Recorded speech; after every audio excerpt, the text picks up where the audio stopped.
Hello, everybody. Welcome to the Buckeye Weekly Podcast. I am Tony Gerdeman here, as always, with Tom Orr. Tom, how's it going? Tony, I think my favorite thing this fall has been watching one of the Ohio State and or Michigan teams play and thinking, oh, I know what's going to happen in the Ohio State-Michigan game, and then watching the other one play and then go, now I'm not so sure I know what's going to happen in the Ohio State-Michigan game. This is going to be quite a month, is I think my big takeaway. Wow, Tom, bold statement from you there.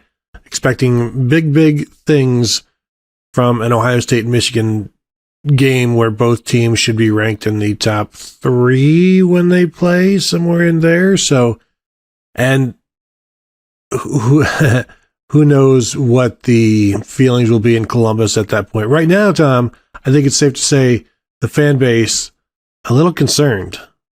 A little concerned, but I kind of feel like Ohio State fans are looking at the information that I'm looking at and going, this is like, sometimes I think Michigan's 55% to win the game, and sometimes I think Ohio State's 55% to win the game. And I think, Ohio State fans are going from like 90% to 10%. It's like, I don't think the margin's swinging that much. And Michigan fans seem like, at least the ones in my mentions seem like they're swinging from about 80% to 100%. So, it's going to be fascinating to see how this plays out, because if both teams come in thinking they're going to win, this is going to be a really, really fun week going into that game. Yeah, because that's kind of new. Both teams thinking that they're going to win. And as I was watching the 2018, a little clip of the 2018 game today, I was just thinking back to how, there just didn't seem to be as much doubt back then that Ohio State was going to win. Even if Ohio State wasn't even favored in a couple of those games, it still felt like once things got rolling, like, oh, okay, this is normal. And then, of course, you kick to DeMario McCall and he muffs something, and then it's like, oh, now we have a game, but we'll see if it stays a game in the fourth quarter. Of course, we were talking now about Michigan's big win over Rutgers, 52-17. Anytime you can beat a rival by that many points, it's special. And I think you probably have a commemorative T-shirt made up by the school to celebrate this fact. And if you're a Michigan fan, that's an item you're definitely going to want. Well, I tweeted out something about the fact that I've walked out of multiple Ohio State games this year thinking they're definitely not going to beat Michigan. And then you watch the rest of the top 5, or they definitely are not going to win the national championship. And then you watch the rest of the top 5 and it's like, well, but what if they did? Because it feels like everyone has flaws. And I posted the halftime score of the Michigan-Rutgers game in that thread. And then after the game ended, had a flood of Michigan fans with 13 followers all pointing, oh, did you see the final score? Like, congratulations, you beat Rutgers. Everyone beats Rutgers. If you're a top 5 team, you're supposed to beat Rutgers. The whole point is, if you're a top 5 team, you're supposed to beat Northwestern too. Ohio State beat Northwestern, but you viewed it as like, well, that wasn't a very good performance. And that's kind of how you viewed the Michigan-Rutgers game, because, there's stuff to come away feeling good about for Michigan, but there's also like, this is now twice that you've had a team where you've completely dominated them and kind of farted around and been trailing at halftime or close at halftime, and that's not what you'd like to do against better competition. Yeah, it's the first time in Big Ten play that Michigan was trailing at the half, but it is not the first time they've been close. I can just give you all of the halftime scores in their 6 Big Ten games. Maryland, Michigan led 17-13. Michigan led 13-0 over Iowa. That was their biggest lead of the halftime. Michigan and Indiana were tied at 10-10. Michigan led Penn State 16-14. Michigan led Michigan State 13-7. And then, of course, Michigan trailed Rutgers 17-14. And then the second half of those games, there's just this flood of Michigan, and they just completely bombard the opponent. But if you're watching the first half of these games, you have to feel confident. And then you watch the second half and you're like, how is this? Is this the same team? But Michigan does that thing where Ryan Day talks about, you just keep, hitting a rock and eventually it'll crack. They wear on you.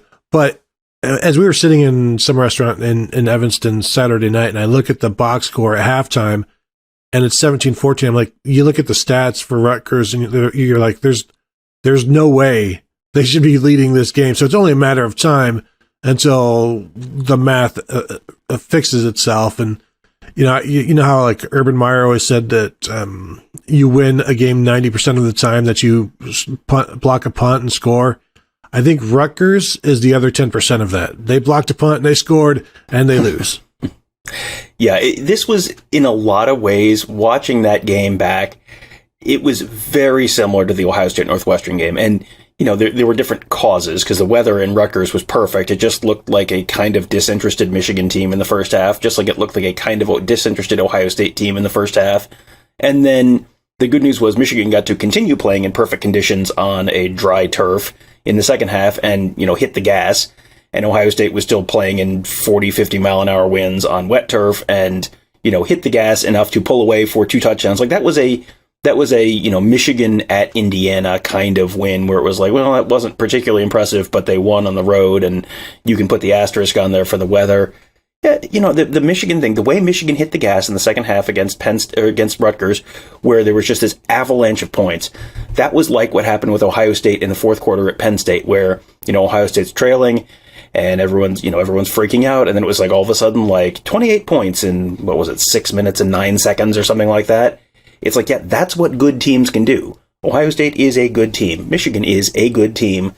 Sometimes they look disinterested for a half. Sometimes the weather is terrible. But in the end, you know, just like in Evanston, I was watching in the first half and basically said, yeah, this was a really stupid half for Ohio State, but talent's going to win out. Like, there's no question that the talent is going to win out. It was the same thing with Michigan. That was a really stupid half, but there's there was never a doubt watching that game that, you know, Michigan was going to pull away and win.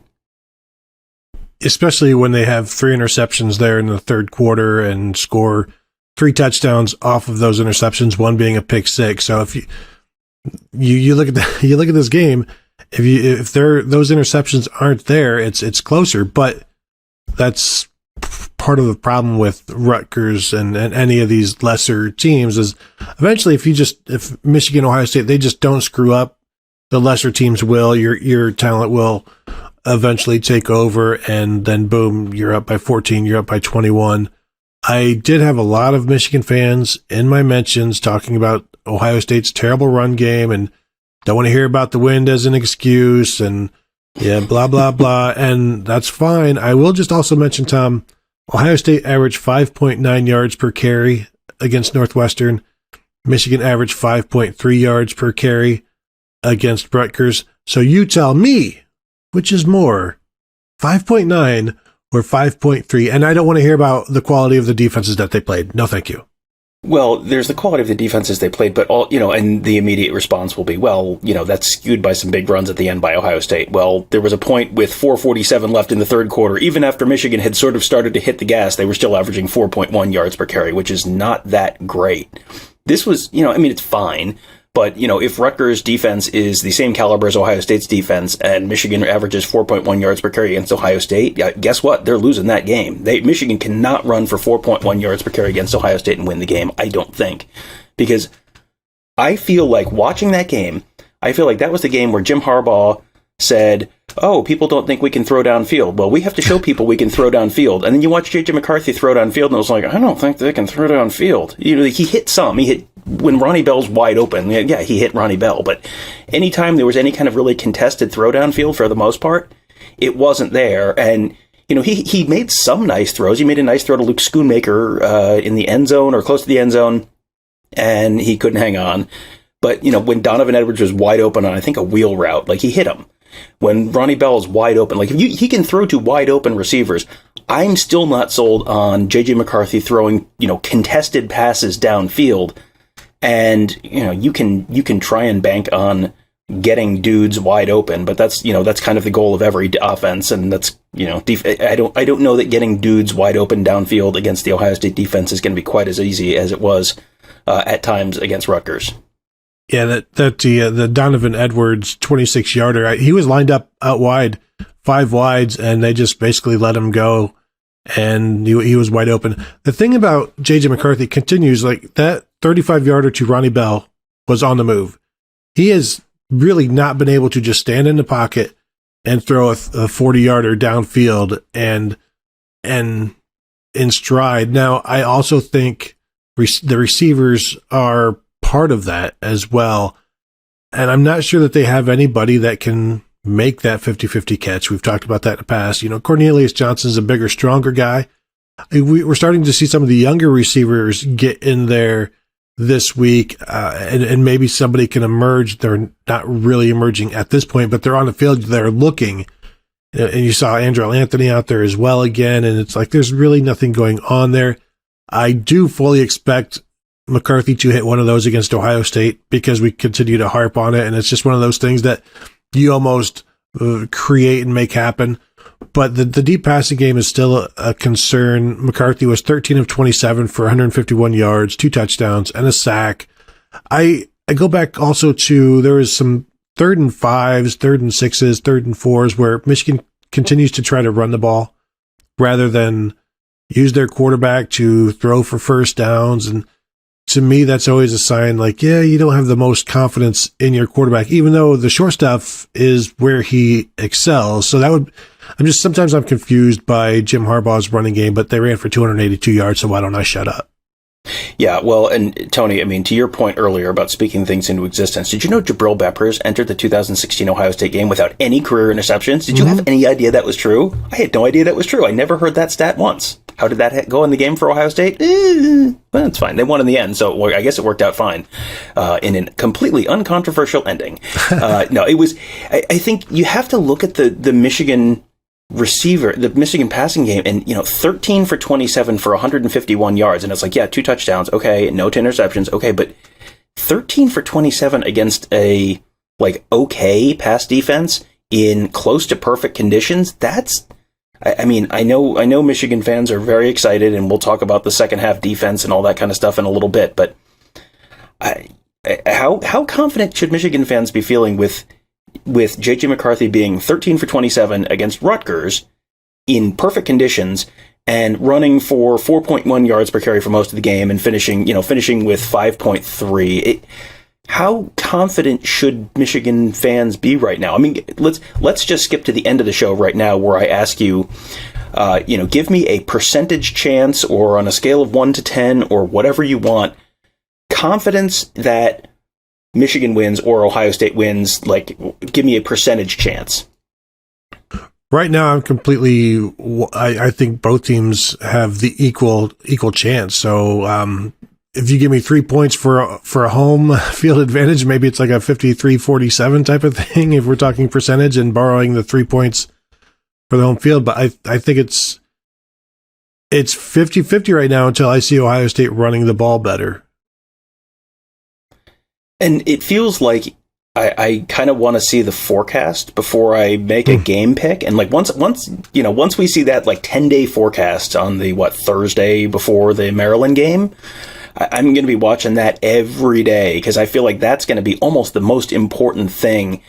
If it's clear and dry, that I think that swings me to 55%, 58% Ohio State. And if it's going to be cold and wet and windy, then I think that swings me to 58, 60% Michigan. And right now it's I mean, if this was a neutral field and it was a neutral field where I don't know what the weather is, I might give Michigan a 52% maybe, but it's not a neutral field, so it really does feel like it's going to come down to the forecast, which is just completely nuts for a game that's this as high a stakes as this game has, that it might just come down to the forecast.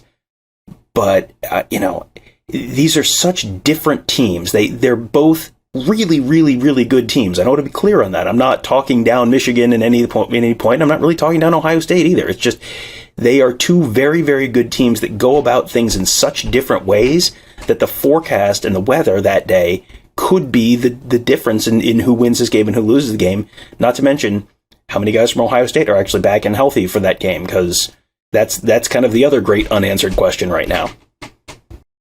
Also, will Michigan choose to play the game, Tom? That's always a question when they have to come to Columbus. The At Tony Gerdeman on Twitter, probably on Mastodon too. I don't know. No, not yet, but I might have to. So Blake Corum rushes for 109 yards. So does Donovan Edwards. Corum has a 43-yard run. Donovan Edwards has a 46-yard run.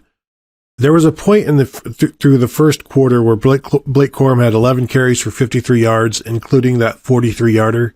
So his other 10 carries went for 10 yards. And the 43-yarder should have been stopped at the line of scrimmage, but that's Blake Corum. And you can tackle him 10 times in a row. That 11th time, he's going to go for 50 yards. He is, and I'm writing Michigan Monday sort of at the same time as we're recording this, but to me, him and Bryce Young are the most electric players in the nation, the most exciting to watch, the most difficult to bring down. Like if you have one play to go 20 yards and you just need a play to be made, like he and Bryce Young are just, they are impossible to bring down at times, and they're clutch guys. And when you need a 40-yarder, call on Blake Corum. He might get you 9 yards the first 6 carries, but it's only a matter of time. And he makes Donovan Edwards look like just an above average running back.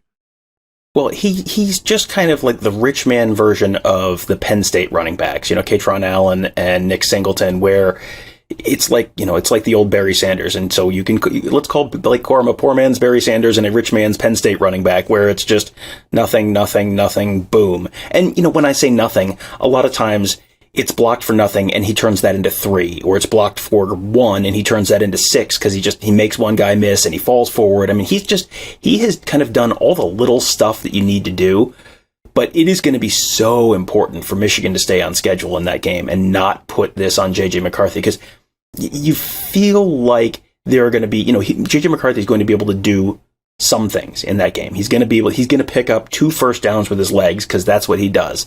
And it feels like he's just this perpetual threat to run. And then you look at his final stats and it's like he netted out 4 carries for 6 yards and 1 touchdown. I was like, well, I mean, that was, it was good, but it wasn't incredible. And you look at Michigan in the red zone, and did you get a little deja vu watching Michigan in the red zone after watching Ohio State in the red zone against Rutgers, where they would get down there and then it was like just the most brutal slog from the 5-yard line in? Ohio State had a sequence right before halftime where it was like, it took them like 7 plays to score from the 7-yard line or something, because they got a penalty at one point and kept trying to pound it in, and they finally did it.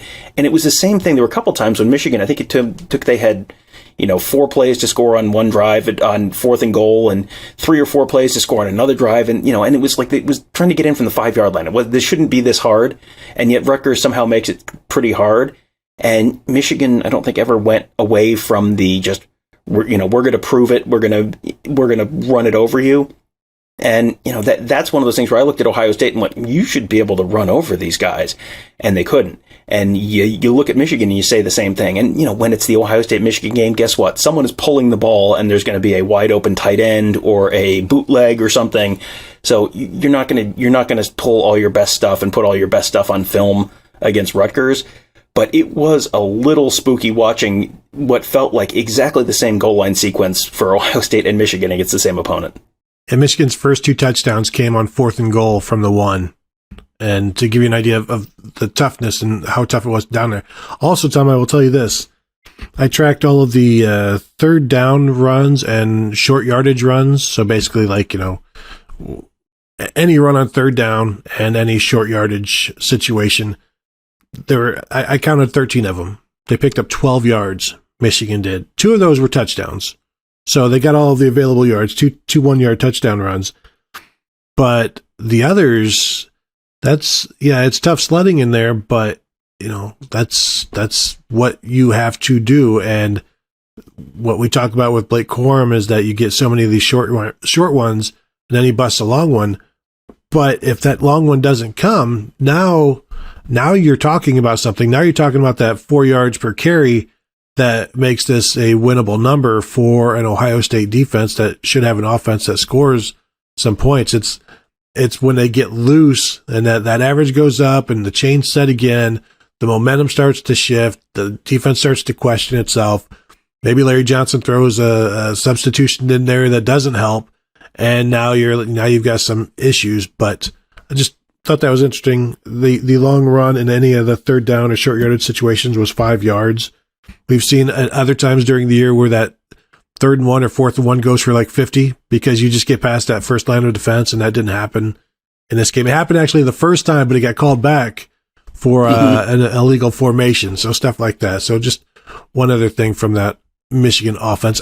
Is it a concern to you, Tom? I think when you look at their receiving and the playmakers in the passing game, I think their three best playmakers are Ronnie Bell, who can sometimes show up and sometimes, I only got 3 targets and, he had 6 targets in this one.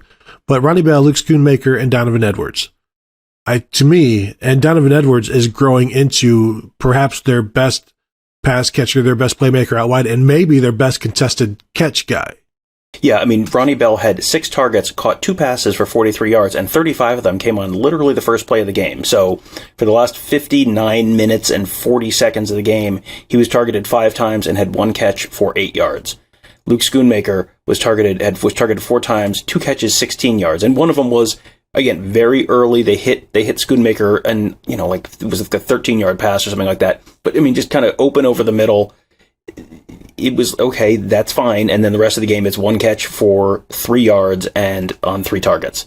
And, Donovan Edwards, they only targeted him 3 times. He has been that dude for Michigan for a couple of years. You saw him against Maryland last year completely blow up for 180 yards or whatever it was in the passing game.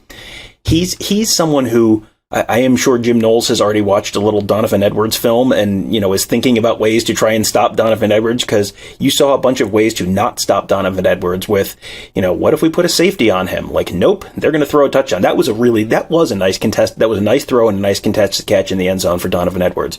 What if we just leave him wide open? No, that's also a bad idea. Like you saw lots of don't do what Donnie don't does against Donovan Edwards.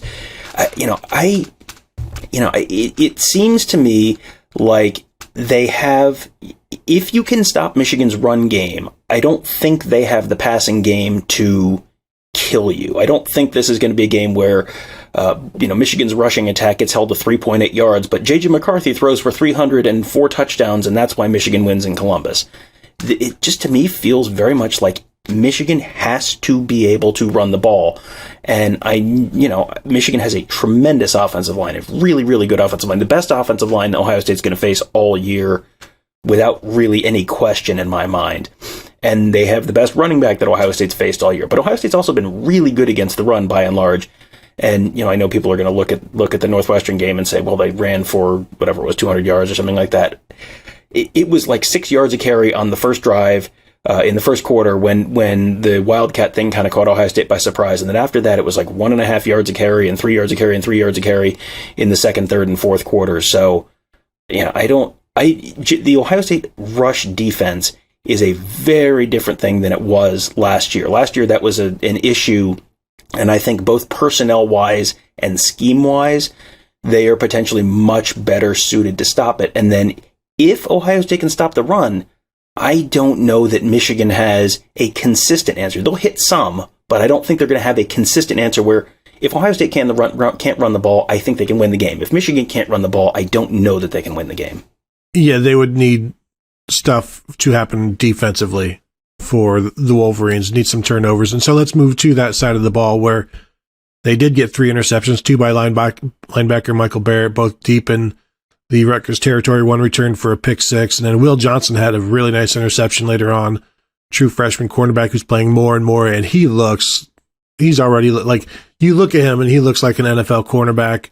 He has to continue to play well, but he looks exactly how you would build a cornerback, and he's playing better and better in there. The numbers are always pretty interesting when you, after the game, you look at what Michigan's defense did and see how nobody runs the ball on them. Rutgers rushed for 14 yards on 19 attempts. They lost 28 yards via various sacks and whatnot. I think the thing that most impressed me in all of that is that quarterback Gavin Wimsatt, who can run the ball, ran for a negative 18 yards and really never picked up any yardage and didn't take off and run. And I don't know if that was by design or they just had him contained, but that's a place where you can get some yards against Michigan with a guy who can run. And, we saw Sean Clifford do it. But the fact that they kept him contained, that's pretty impressive to me. The running game it was one of those things where, we have to do it. It's like, it's a throwaway, but yes, we know we have to do it. It's like, tipping bad service. Like, yeah, I got to. It's just, it's already, the 18% has already been taken off. You can't do anything about it now. And that's basically what Rutgers' rushing game is just bad service. Well, and their leading rusher, both in terms of yards and carries, had 4 carries. That just tells me it's like, well, yeah, and they weren't on the field very much, but when they did not waste time running the ball a whole lot.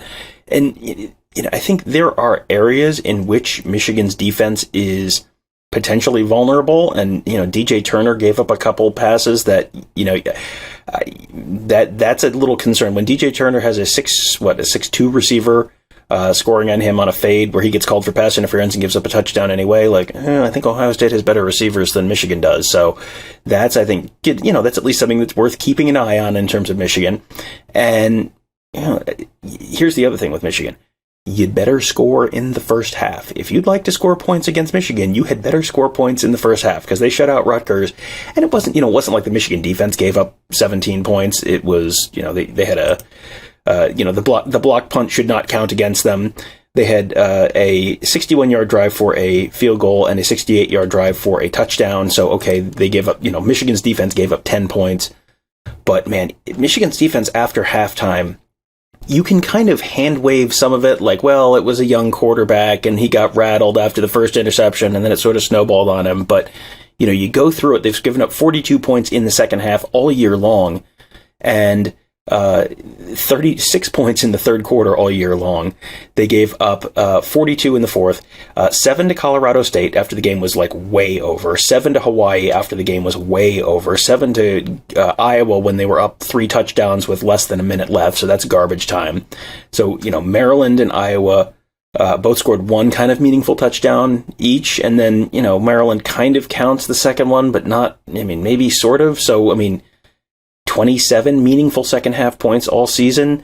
That's really impressive. And some of that you have to chalk up to Jesse Minter doing a really, really good job with that defense. But also, some of that is just also talent winning out in the end. And, everyone, we've seen this with Rutgers before where Rutgers has we've got this thing that's going to work. And sometimes it works in the first half. And then, Rutgers runs out of magic pixie dust in the second half and it just really snowballs on them pretty quickly. That kind of felt like what had happened on Saturday night.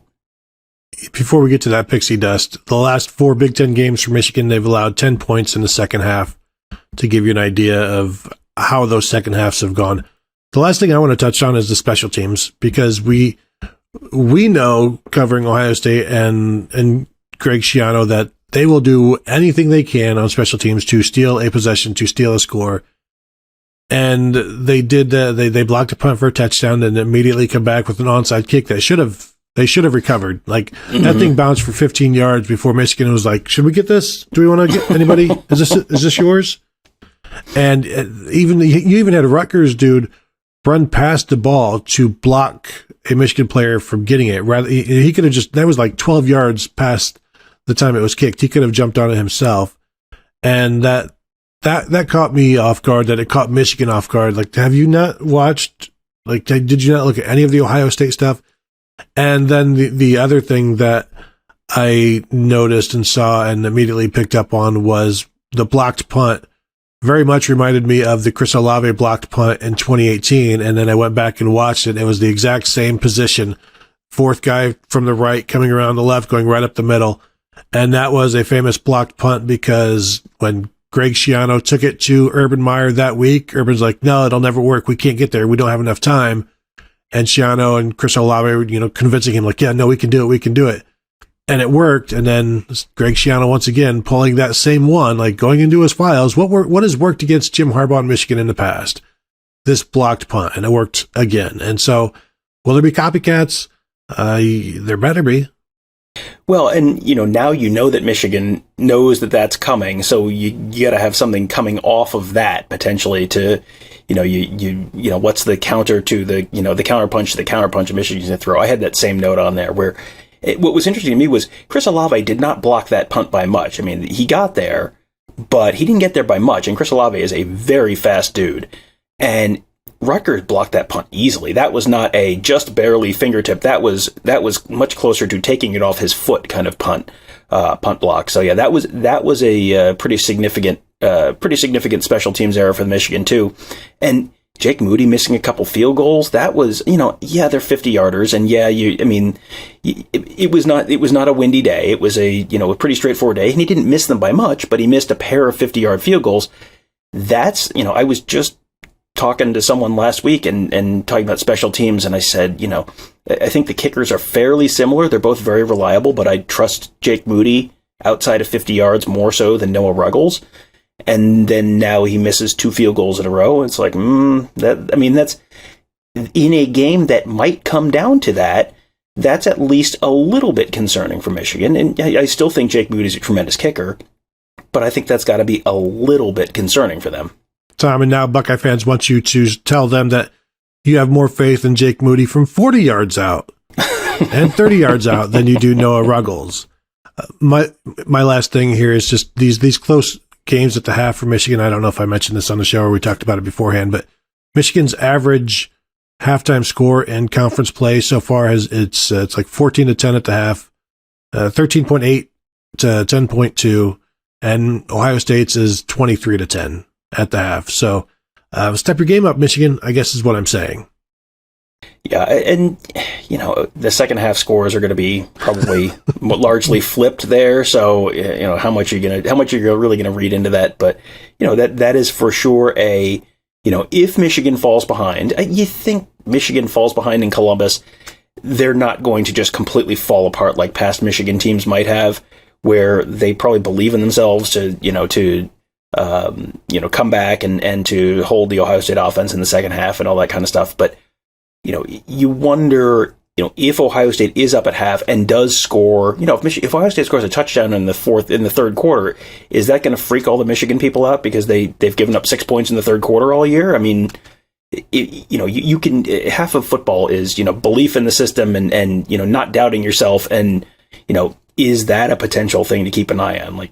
And yes, I realize that I'm making a point out of has Michigan been too good in the third quarter? My column, I understand that that's sort of objectively stupid, but this is in a game this close. You're going to have a bunch of little stuff like that comes down to, how do you answer getting challenged in a way you really haven't gotten challenged by and large all season, where Michigan has not played that many close games. I'm trying to think, what is the time in the fourth quarter that you felt like Michigan was in real legitimate danger?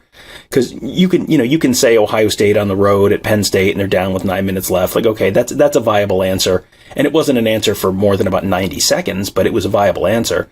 What is the closest you felt that Michigan was in danger at any point beyond, midway of the third quarter? Yeah, I mean, I'd have to go and look back. I can tell you Maryland and Michigan, it was 17-13 in the fourth quarter. Michigan, Indiana was 17-10 in the fourth quarter. The Michigan State, that was 19-7. So by that point it was over. But this one, as soon as I think maybe the first interception happened, it was okay, you Rutgers can't give anything to Michigan and hope to win. And then the second one, and it was over from there. Yeah, that was the exact moment I have in my notes and the game is over right now. As soon as Michigan, gets the interception, scores, it was just kind of all right, well, that's, it was just sort of inevitable at that point. I do want to shout out Michigan, the 2 Barrett interceptions in a row. The first one was just, that was just, that was a young quarterback not seeing what the defense was doing. Barrett dropped, and very clearly Gavin Wimsatt just did not see him there. That was just a well schemed up play. The second one was a deflection. That was kind of a gift off of an open receiver tipping the ball. But that you need to give Michigan credit for that.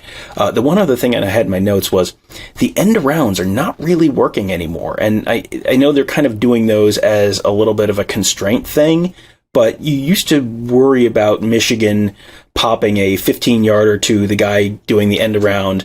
Now it's just kind of well, you have to do it to, make them defend you sideline to sideline, potentially opening up something inside. That was just something that there was just, what was the longest run on the end around? I'm remembering 3 of them, and I don't know that any of them went for more than a yard. Yeah, the success there hasn't been that great. And AJ Henning, that's basically his role, and they only trot it out like once every 3 weeks. And if it was more effective, we'd see him more often. I think that's sure. One other thing that I had here, just what the running on the 3rd and 4, 3rd and 5. One of them led to the blocked punt because they didn't get it, and another one led to a missed field goal from 50 yards. It's like, have some confidence in your quarterback to throw it on a 3rd and 4, 3rd and 5, and just, if you have JJ McCarthy doing something on 3rd and 4, 3rd and 5, you can throw it. He can run it. Like he scrambled for a first down earlier in the game. I just feel like that's a better option and a less conservative option. And I don't know that you need to be conservative in that time frame, in that situation. But, was Jim Harbaugh so concerned, and not that he's calling the plays, but so concerned about Rutgers that, we need to be even more conservative? I don't think so. I just think that's their nature.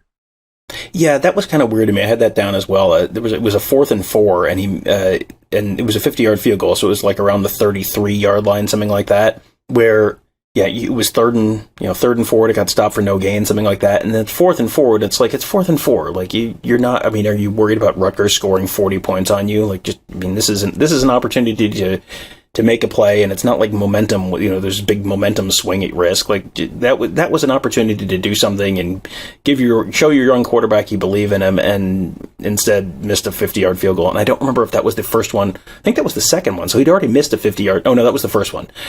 So yeah, he had not missed one yet. So maybe you view Jake Moody as completely infallible there because he'd been pretty much automatic most of the year. But yeah, that was a little bit.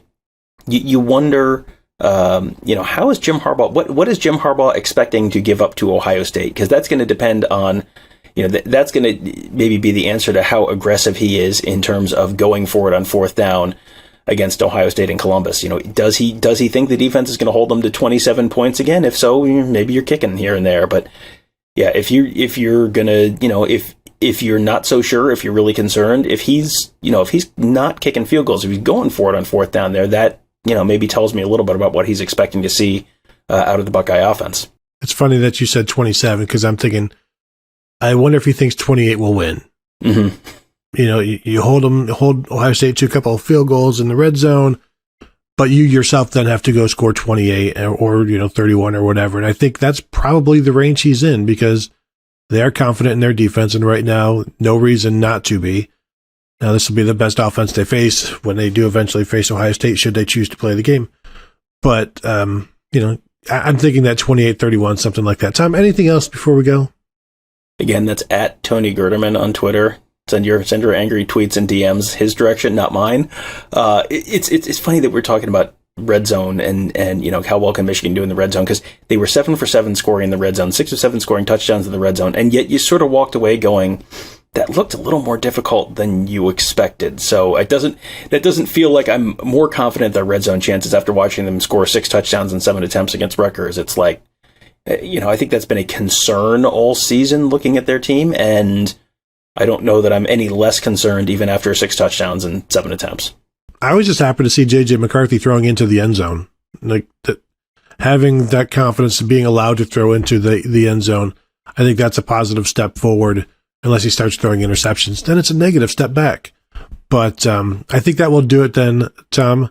Anything else? Nothing else. All right, sounds good. That will do it for this episode. I want to invite all of you, whether you're a Buckeye fan or a Michigan fan, to join us at BuckeyeHuddle.com. Why would a Michigan fan join an Ohio State site? That's a terrible question. Anyway, if you are an Ohio State fan and would like to join the BuckeyeHuddle.com website, we would greatly appreciate seeing you there. Hit us up. Let us know how things are going, how you're enjoying the site.